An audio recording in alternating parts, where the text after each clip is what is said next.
you rub it on your wound and it disinfects it. It's like they didn't invent that.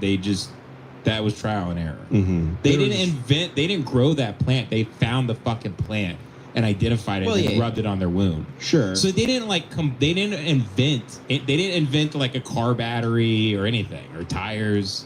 Well, we invented that through trial and error too. What are you talking about?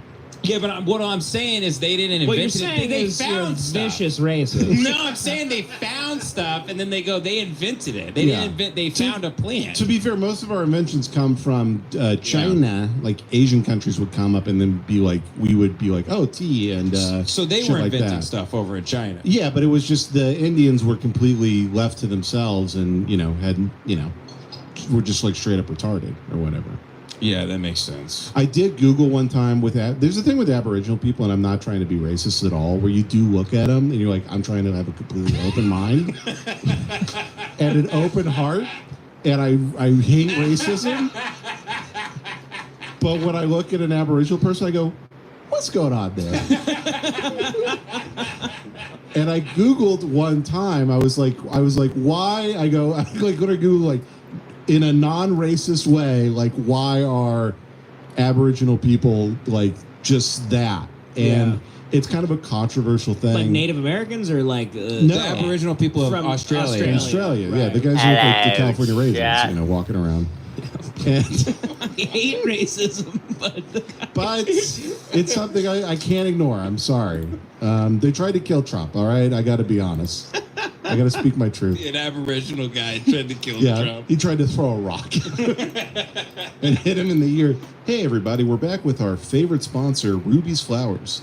They wanted us to let you know that in 2018, the Farm Bill was passed in the United States in 1985. You realize some cultures thought writing things down was like almost demonic or satanic, or it cheapened it. They thought that words should be spoken orally and that stories should be committed to memory, which we don't commit anything to memory now. Not even like recipes that we do on the regular. Yeah. They're all saved on Pinterest somewhere. I guess that's fair. I guess it was just like a thing in my mind where I was like, I'm not like angry about this or anything, but there has to be like one. Sure. There has to be one isolated culture that was kind of like the worst one. Right. You know?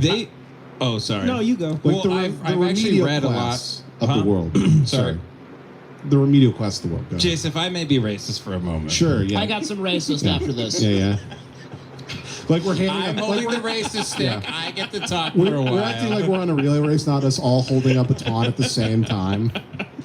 I've actually spent a great deal of time reading about the Aboriginal people. As a bit. No, actually, because Campbell talks about them a lot in Primitive Mythologies Volume 1 of his 4-part series. He just references them often. They had these magnificent things called a bull roar. What is that? It's a BULLROARER, bull roar. Okay. So it's this thing that was on a string and they'd swing it around like this. It would make this crazy like sound. It was a crazy loud sound. The only people that have bull roars now, you can YouTube it. It's like weird white guys in their backyard with fedoras that have made their own home that live in like Iowa, and they're just doing this, filming themselves between an air conditioning thing outside. White losers who are like, well, the Civil War is way too popular. I got to get into something even more retarded somehow. From 40,000 years ago. Yeah, they're like, I can't get into Indians. What about these weird guys nobody knows? They would do the bull roar, and they had this great because in all these different cultures, they everybody has like the coming of age moment when a boy understands that he is now a man. Okay. And he can go out and kill and bring things back to the tribe and everything. We don't really have that in America, unfortunately. Like Christians have baptisms, I guess. Mm-hmm. But it's kind of, I don't know, the baptism thing, it's a little flimsy, you know?